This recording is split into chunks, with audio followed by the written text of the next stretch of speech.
Hello, I'm Katherine O'Fallon, the Executive Director of the Marine Research Hub, leading efforts to advance ocean solutions and innovation in Florida and beyond.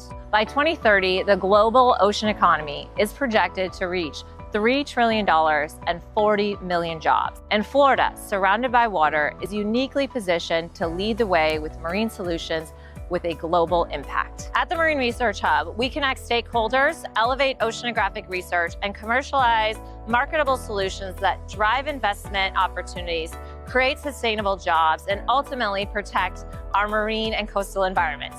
Founded in 2017, the Marine Research Hub bridges the gap between scientific discovery and real-world application. Through collaboration between researchers, entrepreneurs, policymakers, and industry leaders, we accelerate commercialization, investment, and ecosystem building, creating lasting impact for our oceans and coastal communities. We are just beginning to make waves, and the potential is limitless. Join us as we fuel the blue economy through innovation, sustainability, and strategic investment from Florida to the entire world.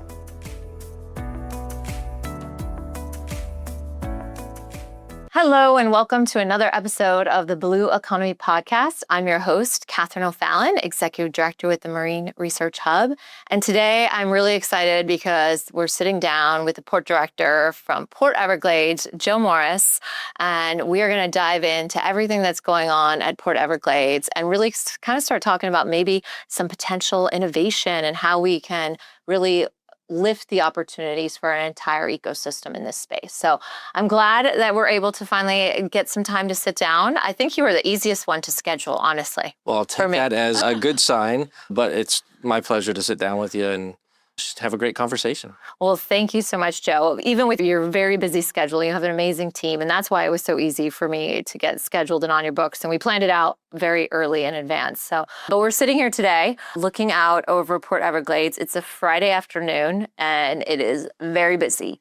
It's a little cloudy here too. Sorry, people who are watching from other parts of the world and Florida sunshine is real. Don't worry. Don't doubt that for a second. So the port is very busy today because we're like right in peak season. Tell us a little bit about what's going on today at the port, why it's so busy, and then let's get into a little bit of the economics. But I skipped over, and I want to talk about, you haven't been here that long, Joe. Like how long? It's about a year and a half since you moved down here. So first, before we get into all this behind us, let's talk about the journey getting to all of this.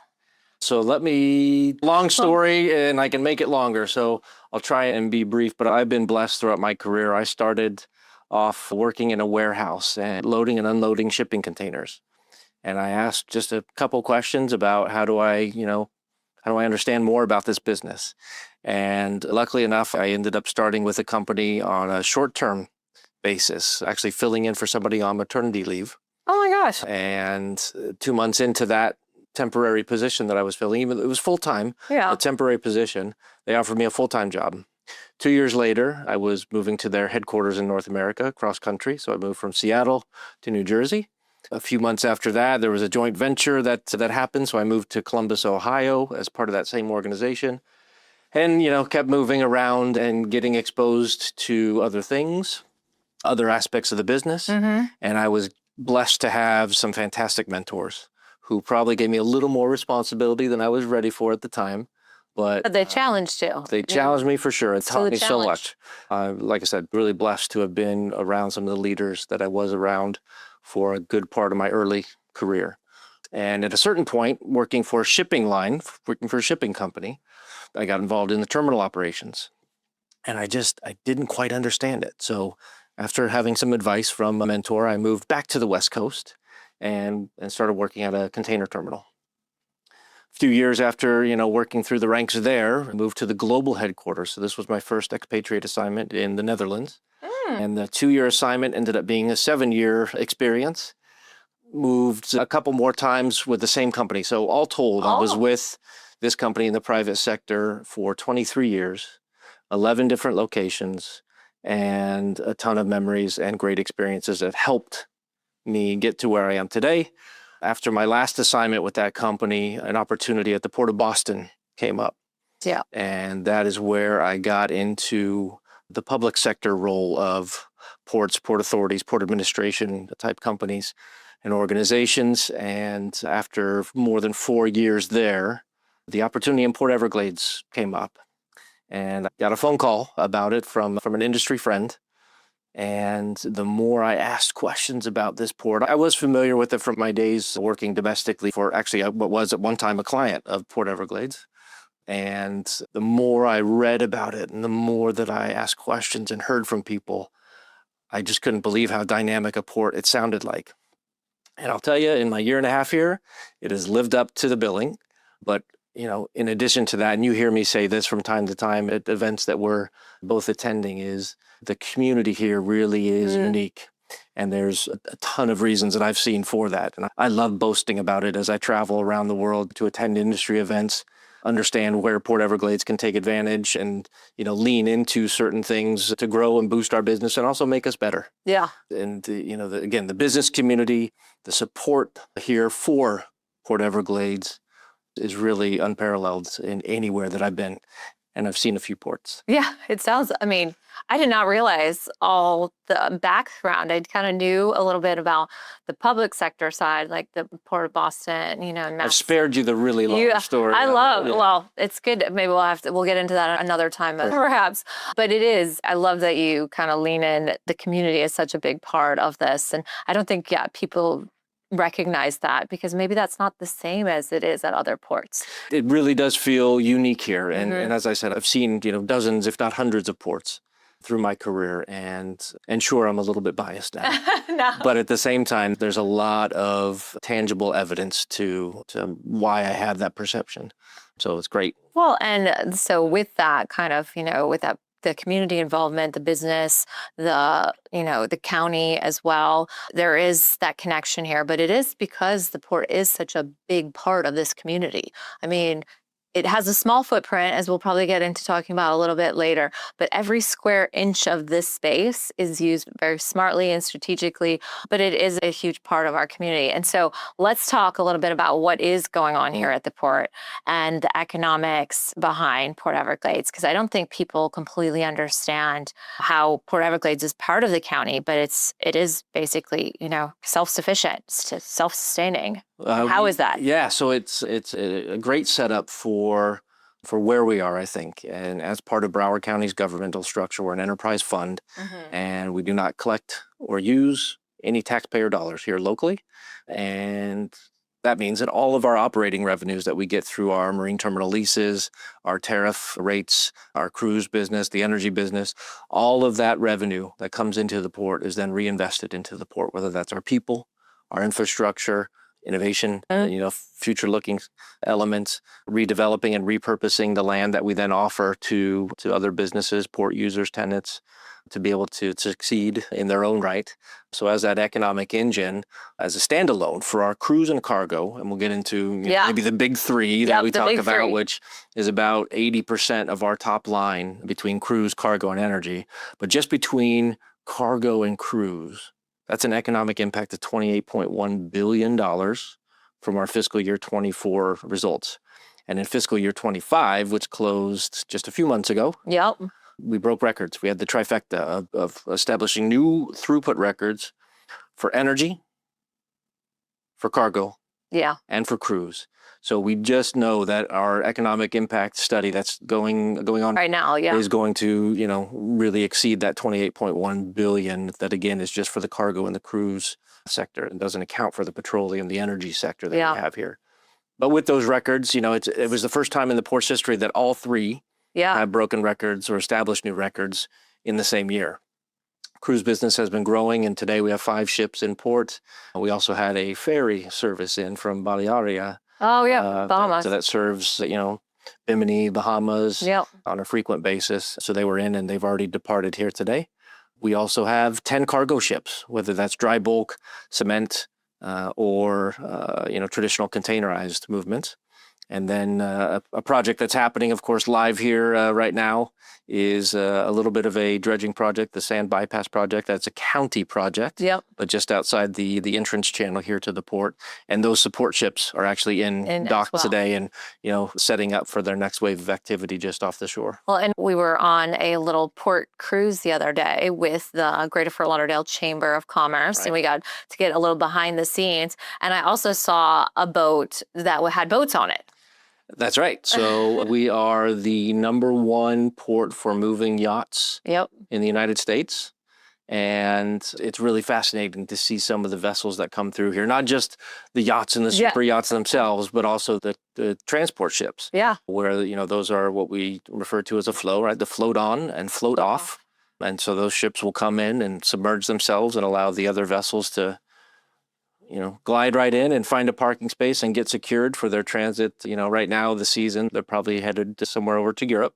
Yep. To enjoy. Yeah, because we're almost done. I know the Palm Beach show is about to happen, and that's kind of the end of the season. And then, so some are already making the trek across, and some will be going in the next few weeks. Yeah, and then we know late September, early October, we'll start to see the wave of incoming yachts and vessels. So, the port benefits from proximity to, Venice of the United States in Greater Fort Lauderdale for all that activity. And then the boat show, Fort Lauderdale International Boat Show, like you said, end of September, they start coming back ready for the boat show, which is normally at the end of October. That's right. So it's definitely, there's a lot that's always happening around here. I love the fact that we have the privilege of kind of getting the behind the scenes, like water tour with the chamber. I think opened a lot of people's eyes to the business that goes on here. Because unless you're directly here or you're coming in for a cruise, you don't always see it. It's there, you know it, you benefit from it because of, like you said, the cargo and the energy, the fuel.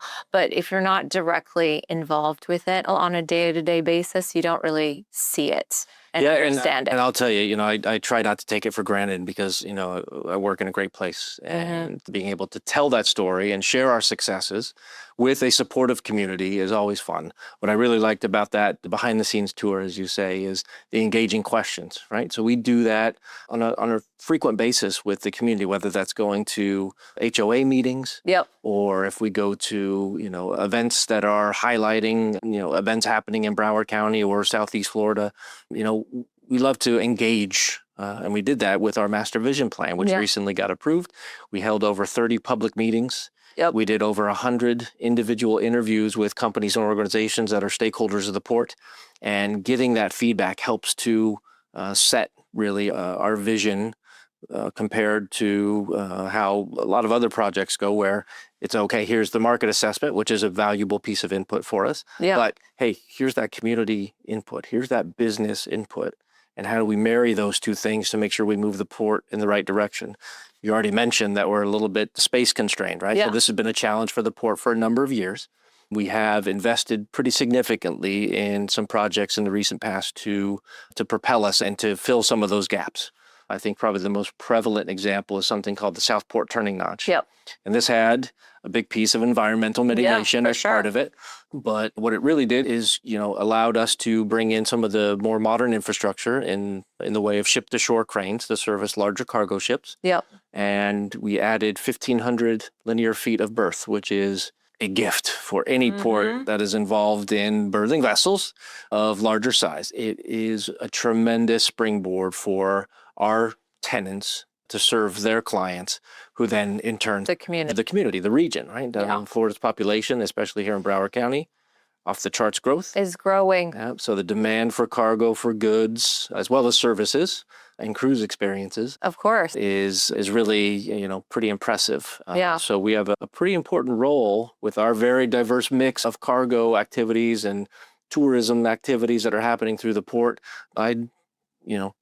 I bet that not many ports have such a balanced and diverse mix of business happening. Normally, at like airports. one's heavier in one area than others, and that's why you say the big three, because they do kind of have very equal, close to each other in terms of what's going on. Maybe right now during this season, it's a little busier in the cruise sector, but it kind of balances out. Then you've got the cargo and the energy. I don't think a lot of people realize the energy, the fuel that comes through Port Everglades. Can you touch on that sector of the big three for a second? Yeah, so let me, on the big three, for how that trifecta relates to, statewide importance, and this will lead right into the energy piece. For cruise, broke a record, 4.77 million guests. That was pretty significant growth. We're still number 3 in the world and number 3 in the state for home port cruise activity. Number 2 for cargo in the state of Florida. So that's containerized goods and shipments. We broke our record, 1.167 million TEUs, 20-foot equivalent unit. Sorry if you'll have to look that one up. TEU, it's always good when you throw in one of those little acronyms. Pause here and go look that one up. So again, number 2 in the state for cargo. And then this past year, when we broke a record for 131.8 million barrels of energy products coming through, that established Port Everglades as number 1 in the state of Florida. Now that's about 35% of the entire state's fuel needs, including 5 international airports. 2 of which are served by pipeline. And on average, that means 1,400 fuel trucks are moving in and out of the port every day. So you add that with the cargo demand, with all the trucks moving in and out. We have on-dock rail, which does facilitate some movement to and from, further destinations than here regionally and locally. And then with peak cruise traffic, today's only 5 ships. Only. What's the max? So we have a capacity for 8 cruise ships, and we do have roughly a dozen to 18 of those a year, depending on the year. This year, I think we had 14 of those. But of course, right behind that is 7 ship days. And those are too many to count from our schedule. We're ramping up here for the last part of the peak of the season with spring break happening. So, we have great stories to tell. We have great opportunities ahead of us. But those 2 things combined means that we have great problems to be working on and solving. And I know there's new cruise ships coming online every day. There is going to be one of the new largest vessels we'll call Port Everglades home. Is that correct? So this past season, we welcomed 3 new ships from 3 different cruise lines. And one of those, I think, is relevant to our audience here today, which, is dual-fueled or multi-fuel options. So LNG, we know liquefied natural gas is very popular in the cruise industry with some of the more modern ships. So we're happy that we've got companies that offer bunkering services for that product here in the port. And very soon, we're going to be doing a pilot for green methanol fueling of a cruise ship. So it'll be the first activity to happen in the United States. So we're looking forward to that. And again, partnering with our cruise line customers and clients is a big win for, I think, the region. But that innovation that they're bringing to drive forward alternative fuels, cleaner burning fuels, we're on board with that. We know how important that is to our local community. For sure. Definitely, without a doubt. So we're going to come back to some more of the innovation and partnering and pilots and stuff. But we were talking you mentioned a little bit before about, some of the mitigation when you were expanding into the turning notch. But now we have another big project that has it's been going on for longer than you've been in probably, the industry, definitely longer than here, almost 30 years. We've been talking about this deepening, widening, and environmental project with Port Everglades. So tell our audience just a little bit about what that whole project of navigation is working on right now. So as you said, it is a long road behind us on this project, and we hope a much shorter road ahead. We've got some very positive momentum lately as it relates to getting this project moving. It's been stagnant for a number of years, and there were some concerns around the impact to the environment. And look, as the port, we take pride in being a good steward of the environment. We know how critical it is to do those things in the right way, using the best available science, and even pushing the limits and the boundaries on innovative approaches to help with future mitigations, with future strengthening and creating a more resilient environment and coastline.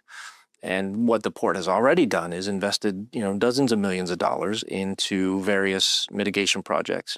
As an example, just to the south of us, we've got a 3-mile stretch where over 81 acres of, Mangroves and seagrass. Yes, were targeted to be protected. Yep. But that also included 22 acres of new plant.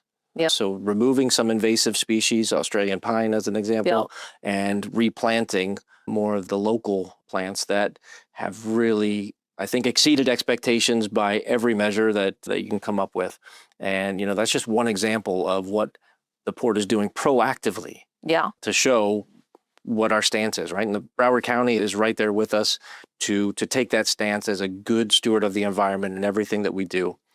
The deepening and widening, as you call it, Port Everglades Navigational Improvement Project. Yep, that's what it's the called. Army Corps Navigational Improvement Project. Yep. Has 2 key elements, right? Deepening. Yep. So that'll take us from our current 42-foot approved depth to 48 with a couple of feet of what they call clearance elements. So officially we'll be down to 50 feet, but the approved will be 48. Now, this being such a long project, those were relevant depths a while ago. Yeah. Today's ships on the cargo and the petroleum side could draw as much as, 55 feet of clearance. So even by getting this done in advance, we'll still be, at a little disadvantage compared to some other ports here in the U.S. and around the world. However, this is still the right move for our port, for our region, for so many reasons. Again, the investments that we've made to increase capacity, both on the water side and the land side. The next step really is to be more welcoming to these large ships. The last time Port Everglades was authorized for a dredging activity was in the 1960s. And that's what brought us down to 42 feet. Gotcha. So we have larger energy tankers that are ready to come to Port Everglades. They need depth. Yeah. We have larger container ships that are ready to come to Port Everglades. They need depth and width. Yep. We have an interesting setup with a very narrow channel called the Intercoastal Waterway that right now creates sort of a one-way flow of container ships as they wait to get past cruise vessels in the mid and northern part of the port. So with the widening event, it'll accommodate those larger ships that are out there already deployed on the Atlantic trade and even in our Caribbean and Latin America heavy trade for container ships.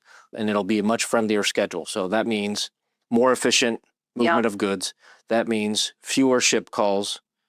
That means less idling time while they wait for clearance to exit the port or to arrive to the port because there's another ship that's docked in that current pathway. Yeah. So there's a lot of benefits for our community for this. And then that's only half of it. Like that's really actually when some people are looking at the numbers, it's actually less than half of the budget. The bigger part of the budget for this is the mitigation part of it.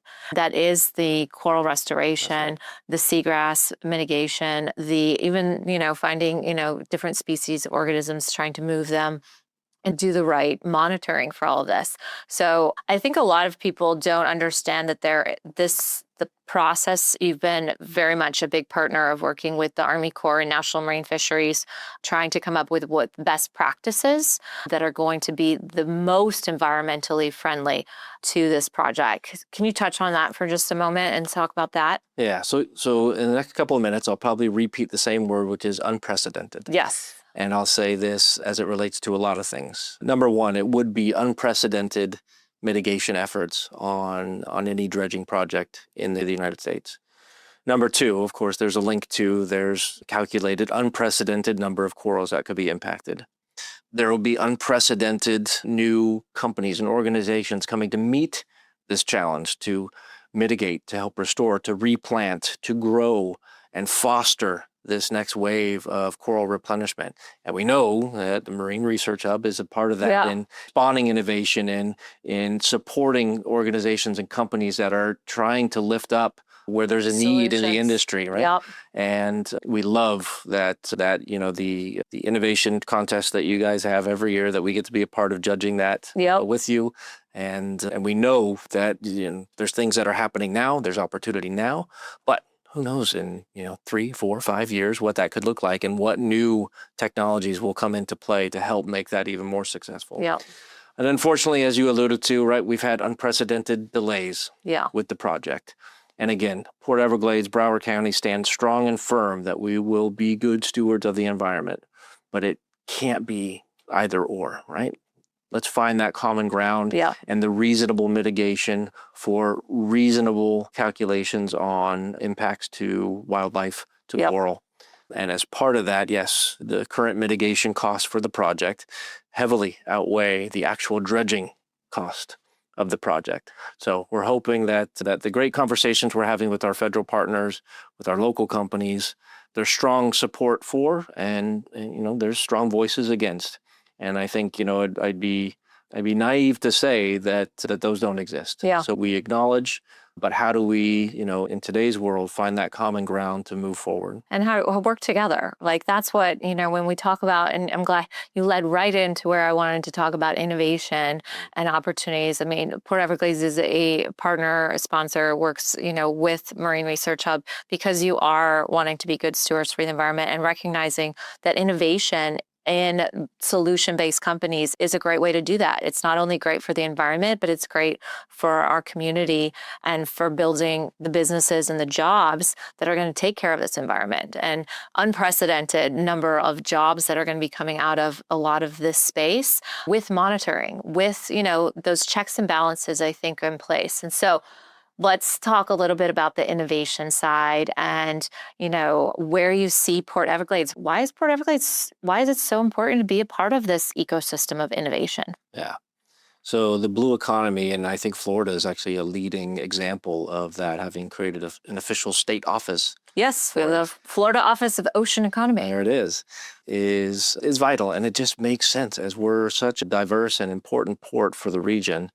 We need to stay connected to the community and learn and understand the things that we don't know, because we don't know everything.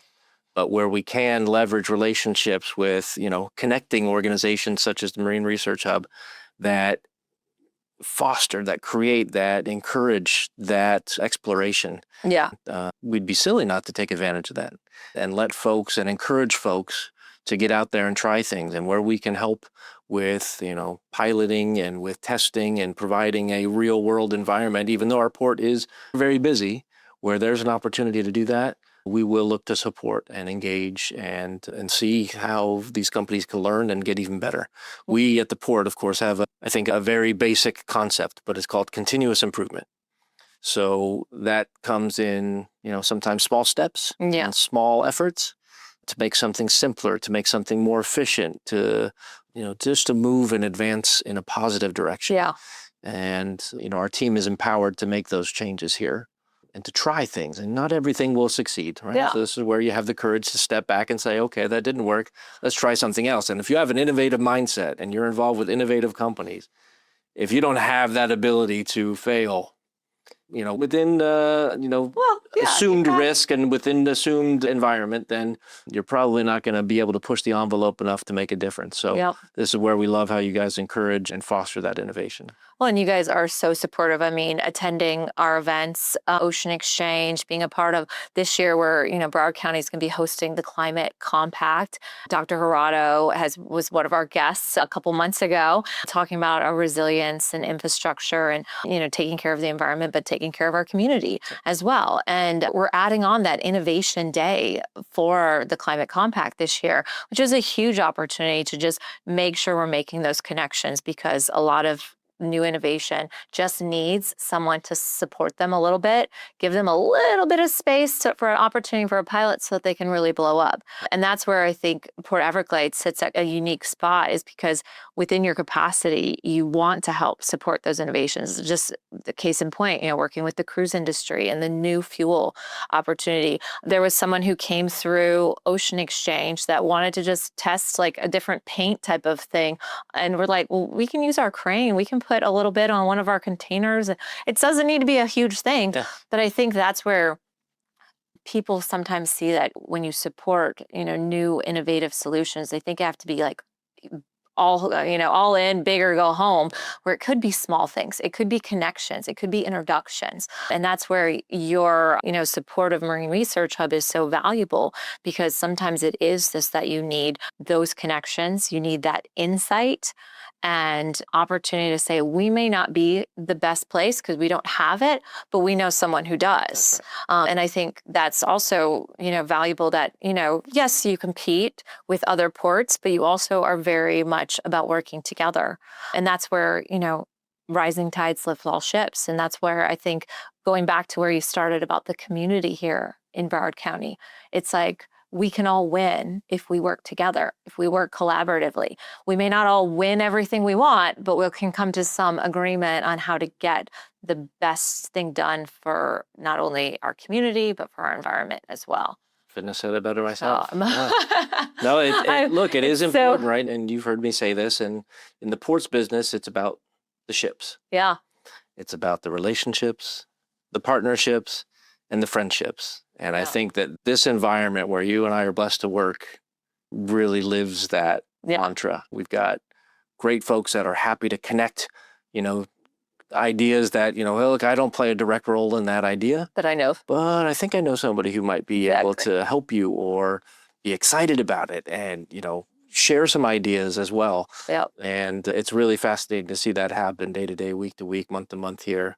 And all the players in the sector. Like, I think that's what's also really great is that everyone's connected to the blue and ocean economy from the academic institutions. We've got NSU. Yep. You can't see it. It's on the other side of the ship that's in there today. But once everyone's gone, you'll be able to see the NSU Oceanographic Center sitting over there. Florida Atlantic University is, in a big partner with Port Everglades Association as well as NSU. Then you've got all the businesses. You've got the government entities, all the cities. I mean, Port Everglades also sits in a very unique space that you're not only in part of Broward County, but you're part of different cities. Three different cities. And so we have Hollywood, about 75% of the footprint, Fort Lauderdale, about 20% of the footprint, and Dania Beach with that remaining 6% or so. Yeah. Yeah. Again, even though we're spread out over those three cities, our footprint is small. We know that if we were to get additional acreage tomorrow, we've got people lining up to put it to use with a variety of different businesses, not just within our big three either. So again, these are good problems. And, having those relationships here locally helps have those conversations where we work together, we win together. Yeah, and I think we'll wrap up and stop with that. But before we do, we talk about relationships, we talk about opportunities. I mean, there's challenges, but with challenges, like we said, comes opportunity. So what do you see as the biggest opportunity for Port Everglades in the next few years? Oh, I think we could go on for another hour or day or so on this. We have a ton of great opportunities, but all of this, is going to be dependent on a few things. One is the deepening and widening project. Getting that moving to benefit our users, which in turn benefit the community, is an important instigator for continued growth and continued relevance, quite frankly, as a major port here in Florida and on the East Coast. More near term, I would say that we have opportunities to become more efficient, whether that's deploying some of the innovative technologies that come out of local businesses or businesses you're connected to, but also that step change that I talked about, right? Not all change is huge quantum leap type stuff. And for us, we start to piece together a lot of the smaller elements of improvement. And we know that our customers, our guests, our stakeholders will see it and feel it in a good way. So we're focused on modernizing some of our infrastructure beyond what's been done here recently, primarily on the container side. We're looking at densifying with our private partners the footprint of the container port that we have in the southern footprint. We are looking at accommodating the significant growth we've seen in cruise. So we know that parking and traffic management is going to be important. There's some county projects that could be looking to remove cars from the roadway and facilitate traffic directly from Fort Lauderdale Hollywood International Airport, which is just literally a stone's throw away from where we're sitting and so close to the port. But then linking that through the port and with the convention center that's on the northern part of the footprint where there's a great new hotel, new convention center space. Yeah. So there's a lot of great things happening here for us to continue to leverage the growth that South Florida has seen, the innovation that is being sparked here throughout the Tri-County area, and also to, like I said, not forget to take advantage of these small step change elements. This is how I think we win here in the near term. Yeah. Sounds like There's this big vision and master plan, but then also at the same time, there's lots of smaller things that are going to be done incrementally over time that's just going to continue to solidify the port operation and being, a big part of this community. That's it. Our team is excited to be making a difference. You have an amazing team. I love everybody that I get a chance to work with from Port Everglades. And so I know it's been a blessing to have you. It's been exciting to have you move into this role and get to know the big vision of Port Everglades. And I'm so glad, that we get to work together on some of the new innovation and help tell the story of what's going on here at Port Everglades. So well, I appreciate the time and the opportunity to share. And I know every time we sit down or we're at an event together, one of us nudges the other like, hey, I learned something. I learned something new every day. That, yeah. And even today, I learned something new, a little bit about your history and how you ended up here that I didn't know all of it. So thanks, Joe, for sitting down with me. And thank you all for joining us again for another episode of the Blue Economy Podcast. We hope to see you next time. Continue to follow, like, and subscribe. And hopefully the weather will get a little bit better here in Fort Lauderdale. But thanks again for joining us and have a wonderful day. If your brand belongs in the heart of the yachting world, this is where it happens. Yachting International Radio reaches over 1 million yachting professionals and enthusiasts every month, with 77 million impressions, 220,000 social followers, and 74,000 podcast subscribers. Our hosts are insiders, crew, captains, CEOs, trusted voices shaping the industry. This is targeted, high-impact advertising in a luxury niche. Visit yachtinginternationalradio.com/advertise. Your audience is already listening.